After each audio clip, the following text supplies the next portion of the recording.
السلام عليكم ورحمة الله وبركاته. إن الحمد لله نحمده ونستعينه ونستغفره ونعوذ بالله من شرور أنفسنا ومن سيئات أعمالنا. من يهده الله فلا مضل له ومن يضلله فلا هادي له، وأشهد أن لا إله إلا الله وحده لا شريك له، وأشهد أن محمدا صلى الله عليه وسلم عبده ورسوله. يا أيها الذين آمنوا اتقوا الله حق تقاته ولا تموتن إلا وأنتم مسلمون. يا أيها الناس اتقوا ربكم الذي خلقكم من نفس واحدة وخلق منها زوجها وبث منهما رجالا كثيرا ونساء، واتقوا الله الذي تساءلون به والأرحام إن الله كان عليكم رقيبا.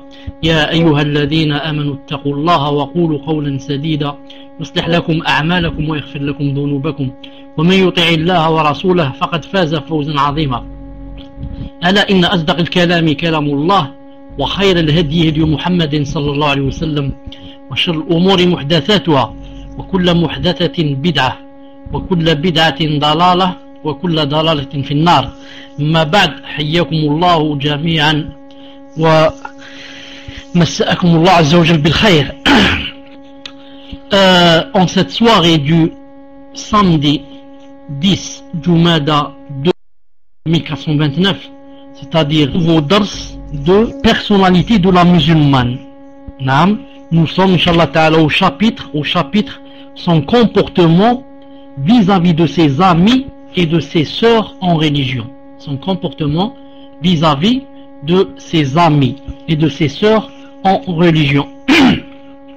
On avait cité le chapitre 9, le 9e chapitre, pourtant, où le messager d'Allah, alayhi salatu salam, a juré par Allah.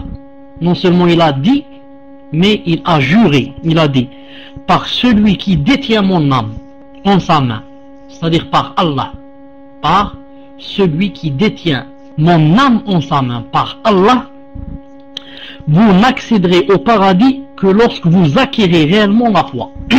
Que personne ne rentrera au paradis pas acquis réellement la foi.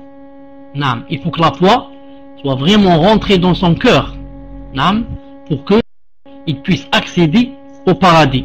Il se réalisera que lorsque vous témoignerez de l'affection des uns envers les autres. C'est-à-dire que tant que nous les musulmans, on ne s'aime pas entre nous, on n'a pas la foi qui nous permet de rentrer au paradis. On n'a pas acquis la foi parfaite. On a la foi qui, certes, si on meurt ainsi, nous permettra de rentrer au paradis, mais pas directement. Il est possible que tu passes par l'enfer des années ou des millions d'années, je ne sais pas combien. Sauf si Allah Azza wa Jal laisse pardon, je puis dire, pardonne, et dans l'accomplissement vous permet de manifester votre affection les uns envers les autres. J'ai vu sallallahu alayhi wa sallam qui permettra de manifester votre affection. C'est très simple. C'est quoi il a dit? Échangez fréquemment les salutations. On avait montré comment les salaf, radiyallahu ta'ala anhum, comment ils faisaient et ils appliquaient ce que leur enseignait le messager d'Allah, qui a dit sallallahu alayhi wa sallam que quand deux musulmans sont séparés par un arbre ou bien un rocher, un caillou comme ça, un grand caillou, une petite montagne, un petit mont, il a dit, s'ils se rencontrent encore, après l'arbre, après le mont, ils doivent se saluer. Le titre d'aujourd'hui, Inch'Allah Ta'ala, quatrièmement, la musulmane ne rompt jamais avec ses sœurs. La musulmane ne rompt jamais avec ses sœurs. Alhamdulillah. Une musulmane ayant une connaissance suffisante de sa religion sait que les sources mêmes qui ont recommandé la fraternité et l'amour pour Allah Azza wa Jal ont interdit d'autre part la rupture des liens et la haine entre les croyants. Ces sources mêmes affirment aussi que les erreurs accidentelles ne sauraient séparer deux croyants qui s'entraînent sincèrement pour Allah, car une telle relation est censée être solide et profonde au point qu'aucune inconvénience ne parvient à la rompre. Donc, ce que veut dire ici l'auteur, c'est que quand il y a vraiment l'amour en Allah entre deux personnes, même s'il y a une erreur accidentelle, cette erreur ne pourra pas séparer entre ces deux personnes qui se sont aimées. Car la personne qui a fait du tort va demander le pardon et la personne à qui on a fait tort va pardonner même si on ne va pas lui demander pardon. Pourquoi? Parce qu'il y a quelque chose de plus solide. Il y a quoi?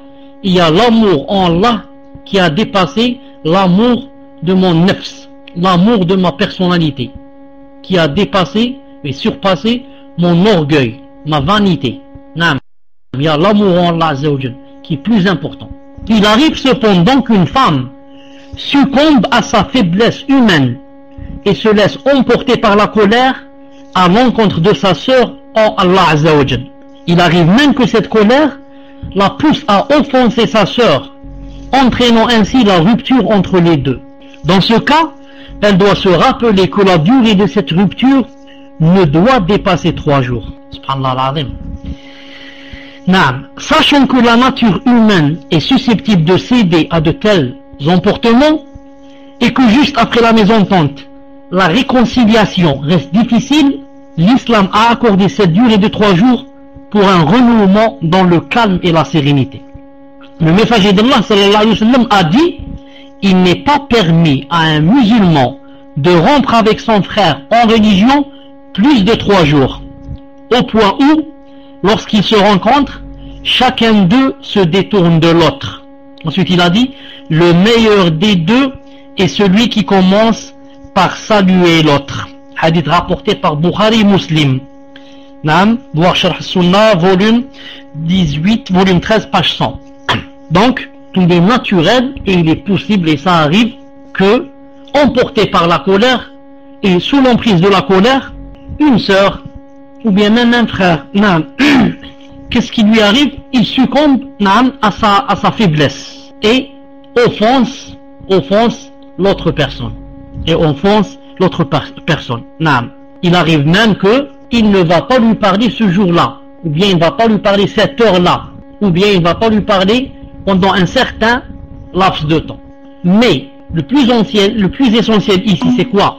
C'est qu'il est interdit de dépasser 3 jours. Il est interdit de dépasser 3 jours. Pourquoi l'islam m'a donné un 3 jours? Parce que Allah Azza wa Jalla qui nous a créés, c'est que des fois c'est difficile de réconcilier sur le champ. Des fois on est tellement blessé que on ne peut pas excuser sur le champ. On doit attendre un peu que Shaitan parte et s'en aille et me laisse un peu seul et me laisse le temps de dire de dire astaghfirullah et de lire un peu, de faire un peu des invocations pour que mon cœur s'apaise de nouveau. C'est pour ça que l'islam t'a donné 3 jours.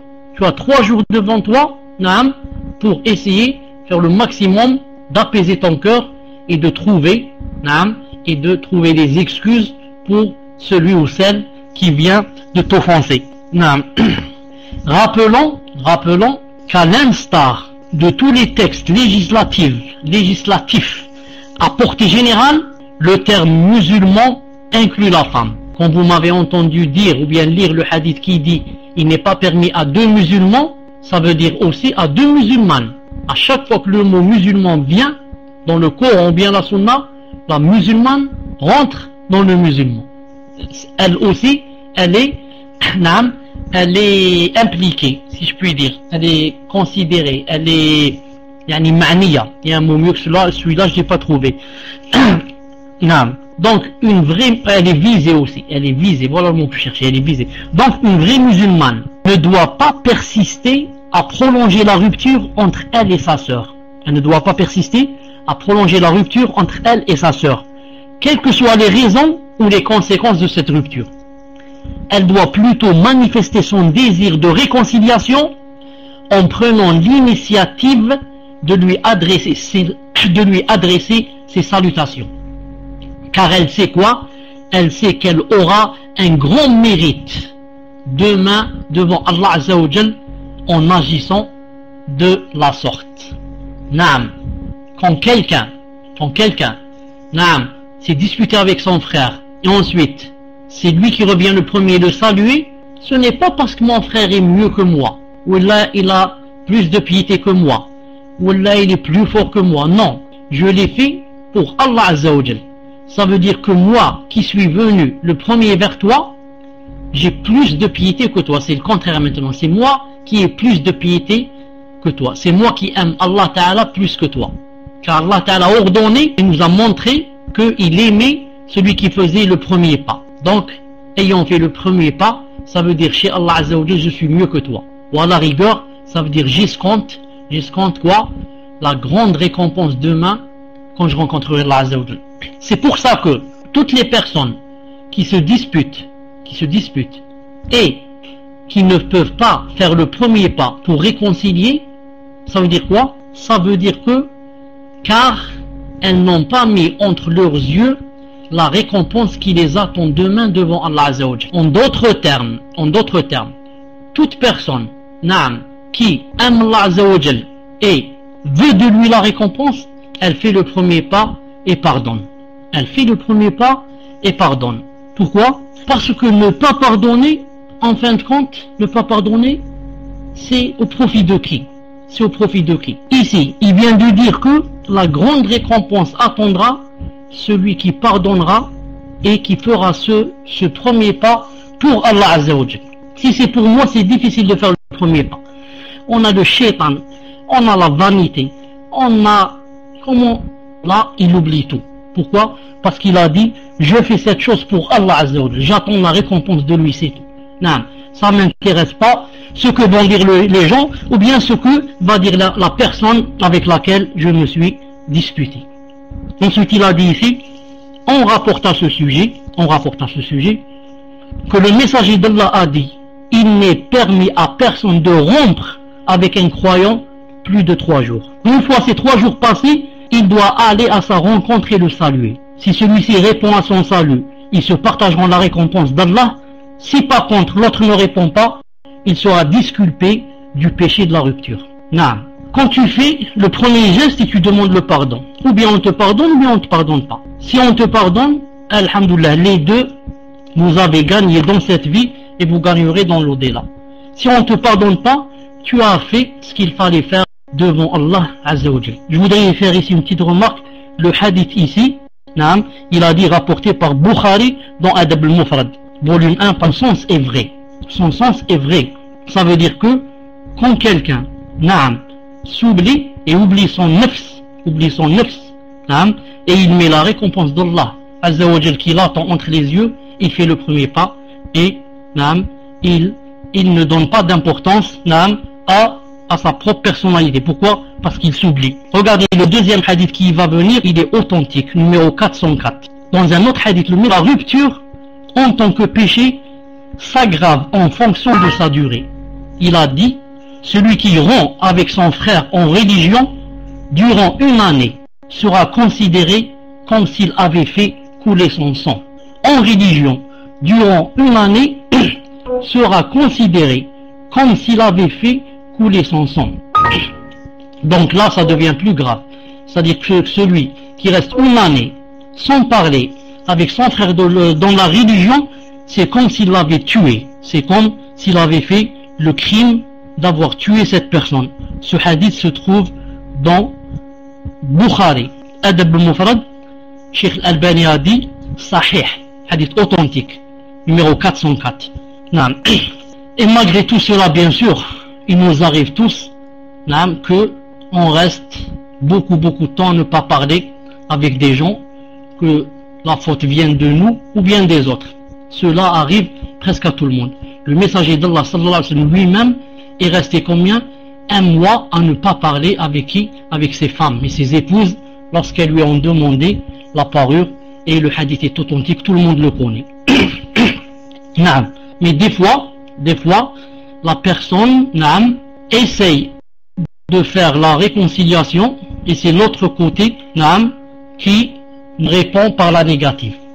Des fois la personne essaye de faire ce qu'elle peut, mais c'est l'autre côté qui ne veut pas et qui reste toujours sur ses positions. Dans ce cas, la personne qui a essayé, Allah Ta'ala sait et a vu dans son cœur qu'elle voulait et que c'est l'autre qui ne veut pas.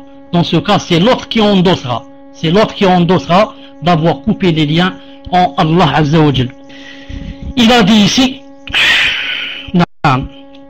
le messager d'Allah a dit, ne rompez pas vos liens de fraternité, ne vous détournez pas les uns des autres, ne soyez pas envieux les uns vis-à-vis des autres, soyez plutôt frères, comme Allah vous l'a ordonné. Hadith rapporté par Muslim.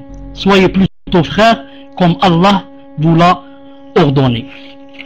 Qui est très clair, il a dit, Sourate 3, page 134. وَالْكَاظِمِينَ الْغَيْظَ وَالْعَافِينَ عَنِ النَّاسِ وَاللَّهُ يُحِبُّ الْمُحْسِنِينَ. Il a dit, ceux qui dominent le ressentiment et pardonnent à autrui, car Allah aime les bienfaiteurs. Je répète, ceux qui dominent le ressentiment et pardonnent à autrui, car Allah aime les bienfaiteurs. Ça veut dire que quand tu pardonnes, c'est pas tu pardonnes parce que cette personne est mieux que toi. C'est toi qui as demandé pardon, jamais. Tu as pardonné pour le visage d'Allah. Voilà la différence. Je t'ai pas pardonné parce que peut-être même tu ne mérites pas le pardon. Mais je t'ai pardonné parce que Allah Ta'ala aime les pardonneurs, aime les bienfaiteurs. C'est pour ça que, comme j'ai dit tout à l'heure, quand quelqu'un fait une chose pour Allah, il doit s'oublier. Je vous donne un exemple très simple qui m'est arrivé à moi. Cela fait peut-être, attendez, c'est exactement 1900, ça doit être 1984, si je ne me trompe pas. J'étais à la faculté, j'étais à la faculté d'Alger, j'étudiais la sciences islamiques. J'étais en licence. Il y avait une personne, subhanallah al-azim, qui me détestait beaucoup, sans lui avoir jamais fait de mal. Pourquoi? Parce que cette personne n'aime pas le qamis. N'aime pas le qamis et la barbe. Il y a des gens qui sont comme ça. La personne n'aime pas le qamis et la barbe. Et cette personne était un responsable de la faculté. On devait passer par cette personne dans plusieurs choses. Une fois, j'étais en train de lire comme ça, comment on appelle ça, une petite affiche. Je voulais savoir qu'est-ce qui s'est passé, peut-être il n'y a pas cours ce soir, il n'y a pas ceci. Et cette personne-là, en me voyant ainsi, elle dit quelque chose comme ça. Assieds-toi ou bien sors de cette faculté, je sais pas, quelque chose comme ça. Comme une sorte d'insulte.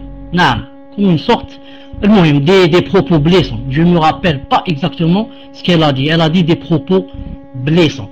Qu'est-ce que j'ai fait moi? Tout en méditant la fiche, bien sûr je pensais à ce que m'avait dit la personne. Je suis en train de méditer la fiche, en train de voir ce qui est écrit, bien sûr. Je ne suis pas en train de lire maintenant, mon cœur n'est plus avec moi. Et je me suis rappelé le verset qui dit exactement ce verset. Et je me suis rappelé le deuxième verset qui dit, quand quelqu'un te fait du mal, fais-lui du bien et tu verras que il sera un ami intime. Il y a un verset qui dit comme ça, c'est à peu près son sens. Alors qu'est-ce que j'ai fait? Il venait juste de me dire des propos très blessants. Je suis allé vers lui et je lui ai tendu ma main et je lui ai dit Jazakallahu khairan, barakallahu fik, asmahli, excuse-moi, etc. Alors que ça venait ni de moi, ni c'était ma faute. C'était lui qui a insulté sans que je lui fasse rien. Ça l'a étonné, normalement je devais moi aussi l'insulter. Mais je lui ai tendu ma main, je lui ai dit excuse-moi, et Jazakallahu khairan, et ceci. Depuis ce jour-là, pour vous dire, depuis ce jour-là, cette personne est devenue une amie intime à moi. Alors que si je l'avais insulté, on serait devenus des ennemis, on serait insultés dans les journaux. Il a suffi seulement que je fasse apaiser mon cœur et que je me force. Je ne l'ai pas fait en voulant. Je me suis forcé pour appliquer le verset. Je lui ai tendu la main, je lui ai dit tu m'excuses, Jazakallahu khairan, barakallahu fik, et comme ça, subhanallah al-azim, il n'a rien trouvé à dire. Depuis ce jour, on est devenus des amis intimes. Je profite pour dire aussi, si jamais il y a une personne à qui j'ai fait du mal, vous tous, mes frères et mes sœurs, soit en le voulant, soit sans que je le veuille. Et je ne crois pas que je puisse faire du mal à quelqu'un en le voulant. Des fois, sans le vouloir, je fais du mal. Sans le vouloir. Si jamais il y a une personne à qui j'ai fait du mal, qu'elle me pardonne. Qu'elle me pardonne dans cette vie avant que ça soit difficile, Inch'Allah Azza wa Jal, où il y aura il n'y aura pas quoi? Il n'y aura pas de pardon. Ce jour-là, c'est les hasanat et les sayyi'at. Naam. Toute personne, si jamais je lui ai fait du mal, et sûrement j'ai dû faire du mal, naam, sûrement j'ai dû faire du mal, je sais qu'il y a certaines personnes auxquelles j'ai fait du mal sans le vouloir. Allah est témoin que c'est sans le vouloir. Naam. Maintenant, je demande pardon à cette personne, à ces personnes, naam, aujourd'hui, avant que ça ne soit trop tard. Naam. Et laissez-moi vous dire que vous tous et toutes, je vous aime en Allah subhanahu wa ta'ala. Allah ta'ala est témoin. Allah ta'ala est témoin, naam, que je souffre même, naam, de certaines personnes, naam, qui, enfin, c'est pas la peine d'aller loin, Inch'Allah. Je préfère m'arrêter ici. Il a dit, pardon, il a dit. Je n'ai pas terminé. Naam, je n'ai pas terminé. Il a dit, sallallahu alayhi wa sallam, méfiez-vous de la conjecture, car la conjecture est le propos le plus mensonger. Ne soyez pas indiscrets, n'espionnez pas, ne rivalisez pas, ne soyez pas envieux les uns vis-à-vis des autres, ne soyez pas haineux les uns vis-à-vis des autres, ne vous détournez pas les uns des autres, soyez plutôt frères, ô serviteurs d'Allah. Rapporté par Bukhari et Muslim. Non. Ensuite il a dit, ne soyez pas envieux les uns vis-à-vis des autres, ne renchérissez pas pour pousser les autres à l'achat, ne soyez pas haineux les uns vis-à-vis des autres, ne vous détournez pas les uns des autres, que l'un d'entre vous ne supplante pas son frère en proposant au client de celui-ci la vente de la même marchandise à un prix plus bas. Regardez, quand quelqu'un est en train de vendre une chose, supposons qu'une personne soit en train de vendre, par exemple, disons, un laptop. Naam. Elle dit à une autre personne, je vends ce laptop pour 100, par exemple, 100 euros. Naam. Il m'est interdit de dire à la personne qui veut acheter ce laptop, ne l'achète pas et achète le mien, je te le vends seulement à combien? À 50. Subhanallah al-Azim, c'est interdit en islam. Il faudrait que j'attende que la personne elle-même décide de ne pas acheter. Si elle ne veut pas acheter, je lui propose, je lui dis, tu veux pas acheter celui-là à 100? D'accord, alors j'ai celui-là si tu le veux à 50. Mais tant que la personne n'a pas encore donné son refus, elle est en train de penser, elle achète pas, il m'est interdit. Il m'est interdit de quoi? De lui dire, ou bien de lui dire, par exemple, j'ai telle chose à vendre. Naam, je dois me taire jusqu'à ce qu'elle se termine. Naam. En méditant ces traditions recommandant l'affection, la fraternité, l'entraide et l'altruisme, une musulmane aux sentiments raffinés par l'islam ne saurait nourrir une haine à l'encontre de sa sœur en religion ou bien rompre avec elle. Une musulmane vertueuse ne s'abaisse jamais à un tel niveau, car il n'y a que la femme à mentalité complexée et à l'esprit rigide qui s'enferme dans ses sentiments pleins de haine et de rancune. À cette catégorie de gens au cœur pétrifié et aux esprits rigides, à ces gens qui se sont égarés, se sont refusés à la tolérance prônée par l'islam, en persistant à rompre les liens de fraternité avec les autres croyants, un sort horrible est réservé dans la vie présente et dans la vie future. Naam. Le messager d'Allah a dit, on ouvre les portes du paradis chaque lundi et chaque jeudi, et on pardonne à toute personne n'associant aucun être à Allah, excepté qui? Excepté un homme en discorde avec son frère. Ça rentre aussi une sœur en discorde avec une sœur. Naam, ça rentre. À leur sujet, jusqu'à ce qu'elles se réconcilient. Accorder un délai à ces deux personnes jusqu'à ce qu'ils se réconcilient. 3 fois. Accorder un délai à ces deux personnes jusqu'à ce qu'ils se réconcilient. Hadith rapporté par Bukhari et Muslim. Par Bukhari dans Adab Mufrad. Donc, naam, quand deux personnes ne se parlent pas dans la religion, chaque lundi, chaque jeudi, ils font passer quoi? Ils font passer le mérite d'être pardonnés. Car Allah Ta'ala pardonne chaque lundi et chaque jeudi à tout croyant, sauf aux deux personnes qui ne se parlent pas. Il dit, laissez ces deux-là de côté jusqu'à ce qu'ils se réconcilient. 5e, vous écrivez, elle est indulgente envers elle. Elle est indulgente envers elle.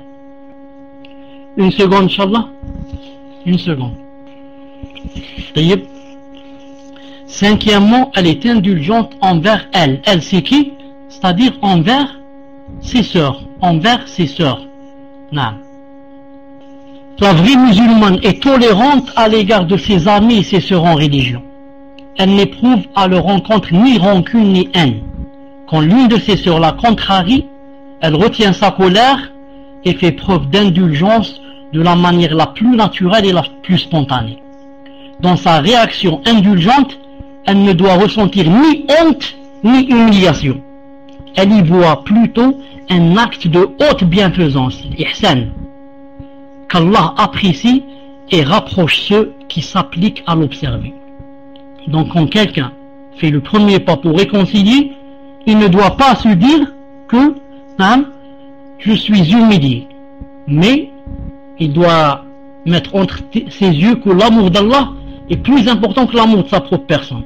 Que Allah Ta'ala m'aime est plus important que je m'aime moi, et que les gens disent de moi il est ceci, il est cela. Tout cela ne m'intéresse pas devant ce qui m'attend devant Allah subhanahu wa ta'ala, qui ne m'a créé que pour lui obéir.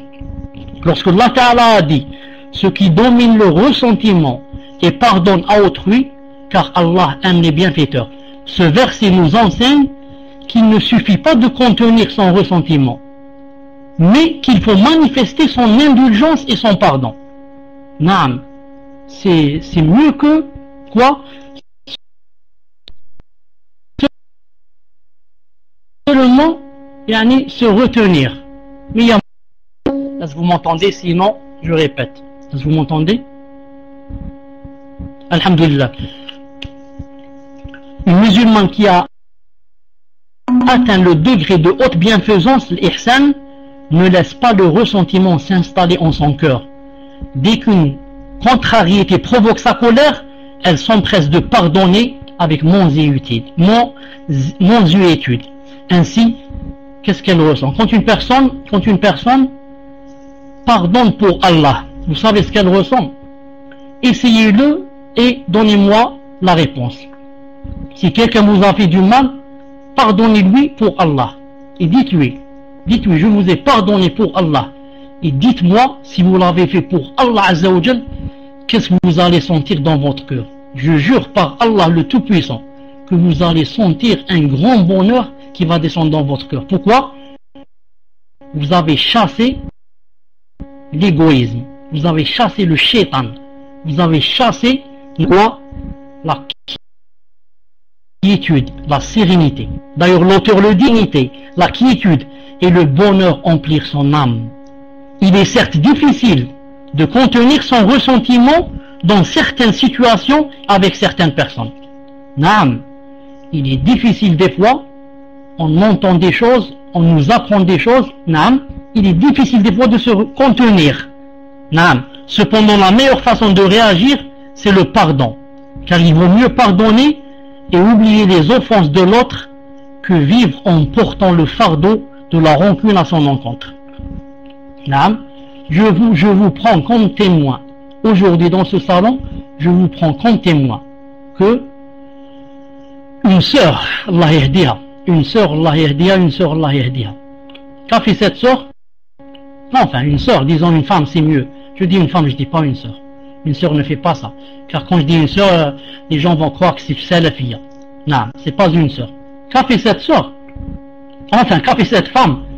Non, elle a mis une vidéo sur l'internet, que vous pouvez voir, peut-être rappelez-moi, je vous donne le lien, où il y a une personne, Zama, cette personne c'est moi, ensuite c'est quelqu'un qui chante comme le rap, comme ça, le rap, et Tchalabi du coup, et Tchalabi, ceci, moi j'ai pas tout entendu avec la musique, là, Koweït pose-lui la question et il va te répondre, Tchalabi.